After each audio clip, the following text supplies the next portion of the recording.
Saya mulai perkuliahan hari ini ya. Assalamualaikum warahmatullahi wabarakatuh. Waalaikumsalam warahmatullahi wabarakatuh. Eh, Apa kabar anak-anak semua? Alhamdulillah, Pak. Baik. Baik, Pak. Alhamdulillah. Karena sedang ada COVID-19, kita mulai perkuliahan dengan daring ya. Semoga tahun ini COVID cepat selesai dan kita dapat melakukan perkuliahan dengan offline agar siswa dapat lebih memahami perkuliahan. Sebelumnya saya absen terlebih dahulu ya. Silahudin.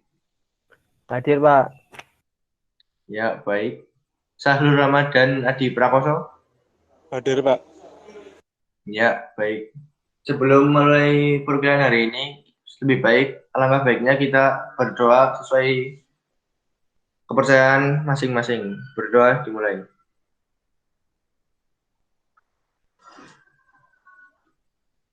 Baik, selesai. Saya mulai ya.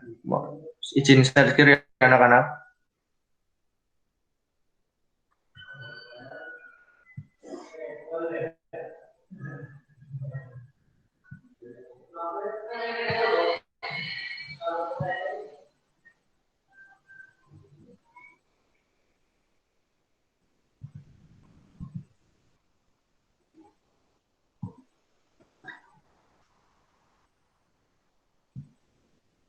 Ya, pada perkuliahan hari ini saya akan menjelaskan tentang kerja bangku. Apakah anak-anak sudah mengetahui apa itu kerja bangku? Belum, Pak. Oh, belum ya. Ya, baik. Saya jelaskan ya. Kerja bangku adalah segala aktivitas proses produksi yang dikerjakan secara manual tanpa menggunakan mesin, yaitu dikerjakan di atas meja kerja. Kegiatan-kegiatan yang termasuk ke dalam kerja bangku adalah proses pemotongan, yaitu proses penggergajian, proses meratakan permukaan, membuat chamfer dengan pengikiran. Yang ketiga, proses pelubangan, yaitu contohnya pengeboran, proses pembuatan ulir atau pengetepan, dan penyenaian atau senai. Yang keempat, penandaan dengan penitik dan pengores, dan yang kelima, pengukuran. Berdasarkan proses pembuatan benda kerja bangku dapat dibedakan ke dalam dua jenis, yaitu proses pembuatan dengan cara mengurangi volume benda kerja untuk mendapatkan suatu bentuk yang diinginkan, dilakukan penyayatan sehingga volume benda kerja berkurang. Penyayatan tersebut dilakukan dengan cara pemotongan dengan gergaji tangan, pemotongan dengan kikir, penyayatan dengan tap tangan atau senai tangan, penyayatan dengan pahat tangan, dan yang terakhir penyayatan dengan sekerap tangan. Yang kedua itu proses pembuatan dengan cara tanpa mengurangi volume benda kerja untuk mendapatkan suatu bentuk yang diinginkan. Dilakukan tanpa penyayatan sehingga volume benda kerja tidak berkurang. Pembuatan benda kerja dilakukan dengan cara pembengokan atau bending, distempel atau stamping, dan lain-lain. Ya, ini adalah peralatan-peralatan kerja bangku. Yang pertama ini gergaji besi atau hacksaw. Alat ini digunakan untuk memotong bermacam-macam logam campuran atau alloy dan baja dengan kadar karbon rendah, yaitu logam lunak. Ya, yang ini adalah penitik. Ini gambarnya ya, contoh penitik. Penitik ujungnya diruncingkan. Alat ini digunakan dengan hammer untuk membuat titik-titik tanda pada sepotong baja sebelum menggunakan sebuah bor. Ya, titik tanda tersebut mencegah bor agar tidak menyimpang dari posisi lubang yang diinginkan. Selanjutnya ada penggores. Yang pertama ini single point pocket type. Yang kedua ini adalah single point. Dan yang ketiga ini bend point strike point type. Penggores adalah alat tangan yang digunakan dalam pengerjaan logam untuk menandai garis pada benda kerja seperti kayu atau logam yang akan dipotong. Proses menggunakan penggores hanya untuk menandai titik untuk selanjutnya dikerjakan oleh mesin. Hal ini digunakan untuk mengganti pensil atau tinta garis karena tanda sulit dilihat, mudah dihapus, dan tidak akurat dengan garis yang tipis dan semi permanen. Pengores atau scriber terbuat dari baja cor yang telah mengeras yang diasah dengan sudut 30 derajat atau 40 derajat. Selanjutnya ada siku-siku atau steel square. Ini contoh gambarnya ya, siku-siku.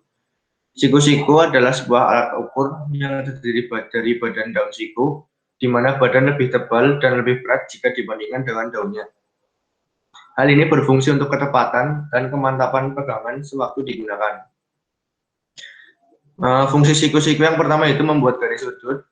Yang kedua ada memeriksa kemiringan atau kesikuan bagian suatu benda. Dan yang ketiga ada memeriksa kerataan permukaan benda. Selanjutnya, ragum, contoh gambarnya seperti ini. Untuk penjepit ya, ragum adalah suatu alat penjepit untuk menjepit benda kerja yang akan dikikir, dipahat, digergaji, ditap, dan disnai, dan lain-lain. Dengan memutar tangkai atau handle ragum, maka mulut ragum akan menjepit atau membuka, melepas benda kerja yang sedang dikerjakan. Bibir mulut ragum harus dijaga jangan sampai rusak akibat terpahat, terkikir, dan lain sebagainya. Memilih tinggi ragum yang sesuai, cara memilih ragum yang sesuai dengan tinggi badan Anda. Yang pertama itu berdiri tegak di ragum, tempelkan kepala tangan pada dagu, dan sikut, ini seharusnya sikut ya, bukan sukut. Sikut harus berada di atas mulut ragum, dan apabila lengan kita ayunkan, sikut jangan sampai menyentuh bibir mulut ragum. Maaf ya anak-anak, ini salah tulis. Ya, selanjutnya adalah mesin bor atau drilling. Mesin bor, alat yang digunakan untuk mengebor atau membuat lubang pada benda kerja seperti plat aluminium, besi, dan lain-lain. Untuk mengebor biasanya digunakan alat bantu tangan untuk memberi tekanan pada bor. Pada saat mengebor, siswa diwajibkan menggunakan kacamata pelindung. Ya, selanjutnya ada snai atau thread die. Snai digunakan untuk membuat ulir pada sepotong besi bulat atau untuk memperbaiki ulir yang sudah rusak. Ya, selanjutnya ada tap atau thread tap. Tap atau thread tap adalah alat untuk memotong ulir agar cocok untuk baut pasangannya atau baut tanam.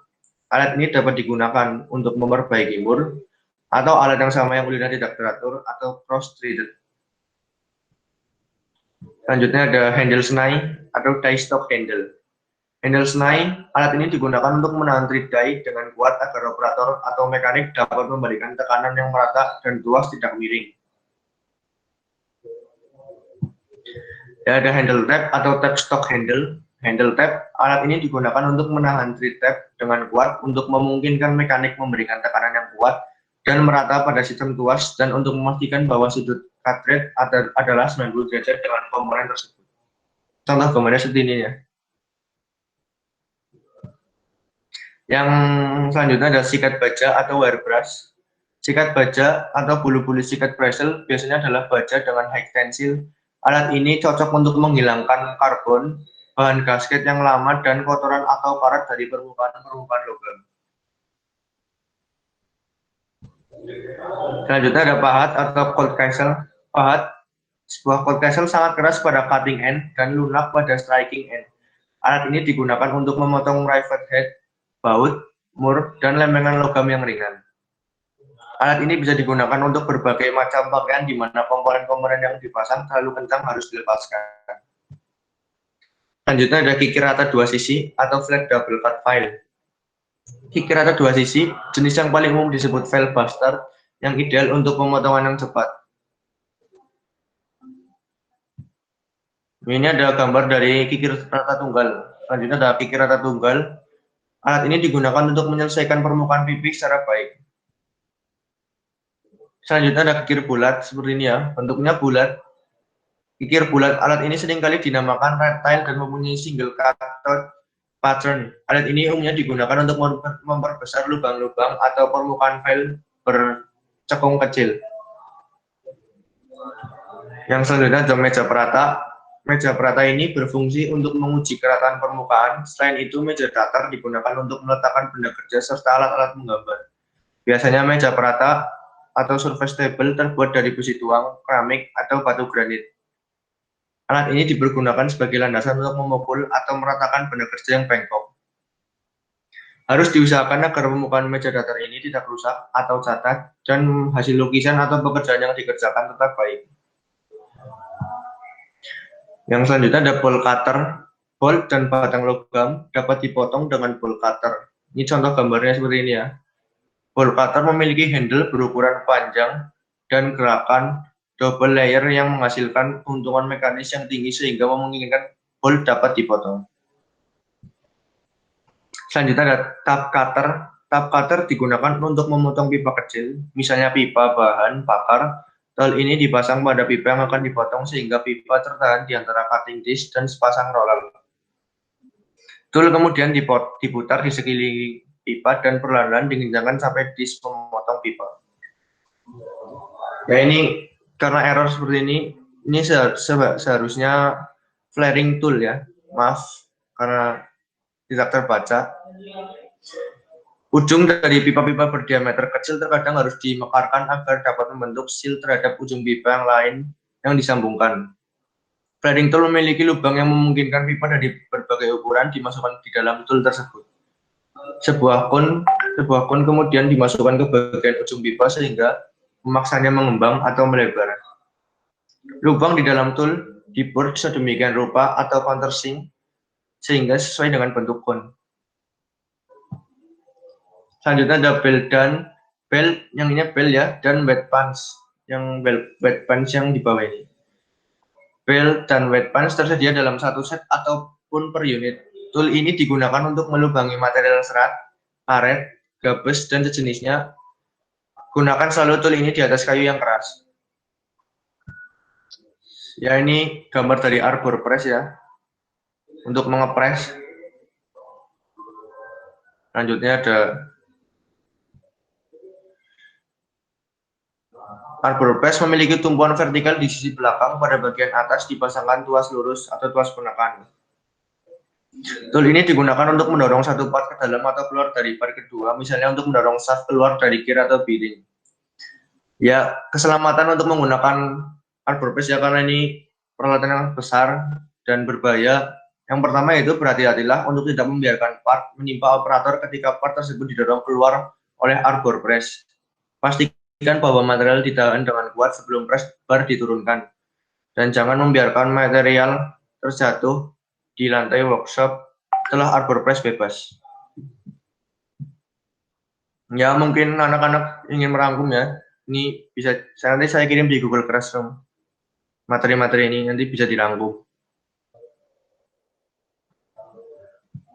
Ini rangkumannya sudah saya sediakan, tinggal disalin aja. Baik, Pak. Dan ini tugas untuk kalian semua ya. Nanti dikerjakan paling lambat minggu depan. Nanti saya share di Classroom juga. Baik, apakah ada yang ingin bertanya? Saya izin stop sharing dulu ya.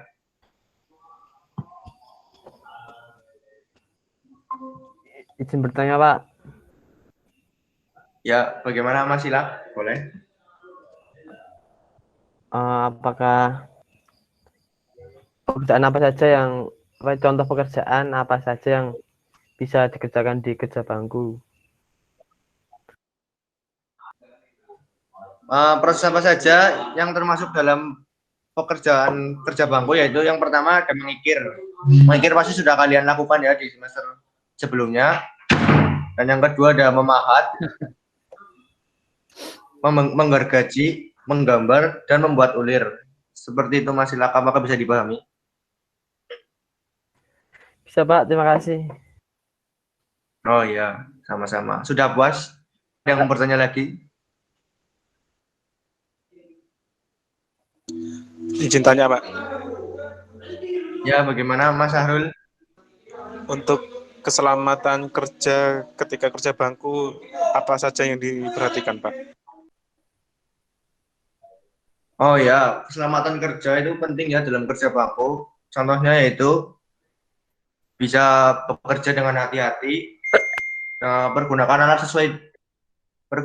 sesuai dengan fungsinya masing-masing ya, dan pergunakan alat dengan kondisi yang baik. Bisa dilakukan pergunakan alat-alat dengan baik dan benar. Seperti itu Mas Harul, apakah bisa dipahami? Iya, Pak. Bisa, Pak. Terima kasih. Ya. Ada yang ingin bertanya lagi atau menambahkan?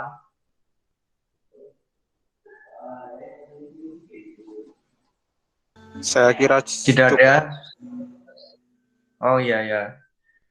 Baik. Saya tutup perkuliahan hari ini. Semoga kalian semua memahami ya. Tugas sudah saya kirim di Google Classroom. Minggu depan bisa dikumpulkan. Ya, untuk menutup perkuliahan pada hari ini, berdoa dipersilahkan. Selesai. Baik, cukup sekian dari saya. Kurang lebihnya mohon maaf. Assalamualaikum warahmatullahi wabarakatuh. Waalaikumsalam Waalaikumsalam. warahmatullahi wabarakatuh. Selalu Makasih dia anak-anak, sehat selalu ya.